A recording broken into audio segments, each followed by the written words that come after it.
ನಮಸ್ಕಾರ ಸ್ನೇಹಿತರೆ, welcome to my YouTube channel. ಇಂದು ನಾವು ಒಂದು ಹೊಸ ವಿಷಯದ ಬಗ್ಗೆ ಮಾತನಾಡೋಣ, ಅದು ತೇಗಿಸುವುದು. ಇದು ಹೊಸ ತಾಯಂದಿರು ಮತ್ತು ಕುಟುಂಬದವರು ತಿಳಿಯಲೇಬೇಕಾದ ಒಂದು ಪ್ರಮುಖ ವಿಷಯವಾಗಿದೆ.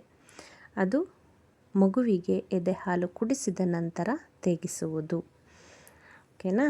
ಹಾಗಾದರೆ ನೋಡೋಣ ಬನ್ನಿ. ತೇಗಿಸೋದು ಅಂದ್ರೇನು? ಮಗು ಹಾಲು ಕುಡಿಯುವಾಗ ಹಾಲಿನ ಜೊತೆಗೆ ಸ್ವಲ್ಪ ಗಾಳಿಯನ್ನು ನುಂಗುತ್ತದೆ. ಆ ಗಾಳಿಯನ್ನು ಬಾಯಿಯ ಮೂಲಕ ಹೊರಗೆ ಬರಲು ಸಹಾಯ ಮಾಡುವುದೇ ತೇಗಿಸುವುದು ಅಥವಾ ಬರ್ಫಿಂಗ್. ತೇಗಿಸುವುದು ಏಕೆ ಮುಖ್ಯ? ಹೊಟ್ಟೆಯಲ್ಲಿ ಗಾಳಿ ಸಿಕ್ಕಿ ಹಾಕಿಕೊಂಡು ಇರುವುದನ್ನು ತಡೆಯುತ್ತದೆ.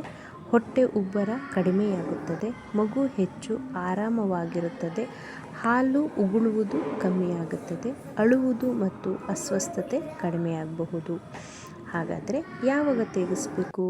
ಪ್ರತಿ ಬಾರಿ ಎದೆ ಹಾಲು ಕುಡಿಸಿದ ನಂತರ. ಬಾಟಲಿ ಹಾಲು ಕುಡಿಯುವ ಮಕ್ಕಳಿಗೆ ಮಧ್ಯದಲ್ಲಿಯೂ ತೇಗಿಸುವುದು ಒಳ್ಳೆಯದು. 2 ಸ್ತನಗಳಿಂದ ಹಾಲು ಕುಡಿಸಿದರೆ ಮೊದಲ ಸ್ತನದ ನಂತರ ಮತ್ತು ಕೊನೆಯಲ್ಲಿ ಮತ್ತೆ ತೇಗಿಸಬೇಕು. ತೇಗಿಸುವ ಸರಿಯಾದ ವಿಧಾನಗಳೇನೇನು? ಭುಜದ ಮೇಲೆ ತೇಗಿಸುವುದು, ಮಡಿಲಲ್ಲಿ ಕುಳ್ಳರಿಸಿ ತೇಗಿಸುವುದು, ಮಡಿಲಿನ ಮೇಲೆ ಹೊಟ್ಟೆ ಕೆಳಮುಖ ಮಾಡಿ ಮಲಗಿಸಿ ತೇಗಿಸುವುದು. ಭುಜದ ಮೇಲೆ ತೇಗಿಸೋದಂದರೆ ಮಗುವನ್ನು ಭುಜದ ಮೇಲೆ ನೇರವಾಗಿ ಹಿಡಿದು ತಲೆ ಮತ್ತು ಕುತ್ತಿಗೆಗೆ ಬೆಂಬಲ ನೀಡಿ ಬೆನ್ನನ್ನು ನಿಧಾನವಾಗಿ ತಟ್ಟಿರಿ ಅಥವಾ ಉಜ್ಜಿರಿ. ಮಡಿಲಿನಲ್ಲಿ ಕುಳ್ಳರಿಸಿ ಅಂತ ಅಂದರೆ ಮಗುವನ್ನು ನಿಮ್ಮ ಮಡಿಲಿನಲ್ಲಿ ಕುಳ್ಳರಿಸಿ ಎದೆ ಮತ್ತು ತಲೆಗೆ ಬೆಂಬಲ ನೀಡಿ ನಂತರ ಬೆನ್ನನ್ನು ನಿಧಾನವಾಗಿ ತಟ್ಟಿರಿ. ಮಡಿಲಿನ ಮೇಲೆ ಹೊಟ್ಟೆ ಕೆಳಮುಖವಾಗಿ ಮಲಗಿಸಿ ಮಗುವನ್ನು ನಿಮ್ಮ ಮಡಿಲಿನ ಮೇಲೆ ಹೊಟ್ಟೆ ಕೆಳಮುಖವಾಗಿ ಮಲಗಿಸಿ ತಲೆಗೆ ಬೆಂಬಲ ನೀಡಿ ಮತ್ತು ಬೆನ್ನನ್ನು ಮೃದುವಾಗಿ ತಟ್ಟಿರಿ. ಎಷ್ಟು ಸಮಯ ತೇಗಿಸ್ಬೇಕು ಅಂತ ಅಂದರೆ ಸಾಮಾನ್ಯವಾಗಿ 5ರಿಂದ 10 ನಿಮಿಷದವರೆಗೆ ತೇಗಿಸ್ಬೇಕು. ಕೆಲವು ಮಕ್ಕಳಿಗೆ ತಕ್ಷಣ ತೇಗಿ ಬರುತ್ತೆ, ಕೆಲವು ಮಕ್ಕಳಿಗೆ ಬರದೇ ಇರಬಹುದು.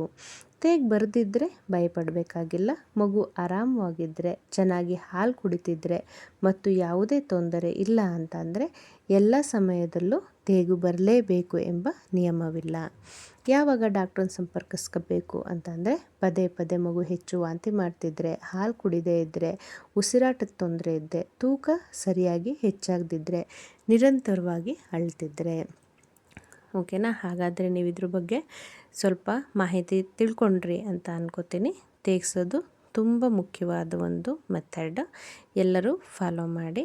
ಹಾಗೆ ಈ ವಿಷಯ ನಿಮಗೆ ಇಷ್ಟ ಆಗಿದ್ದರೆ ಲೈಕ್ ಮಾಡಿ, ಶೇರ್ ಮಾಡಿ, ಕಮೆಂಟ್ ಮಾಡಿ. Thank you. ಧನ್ಯವಾದಗಳು.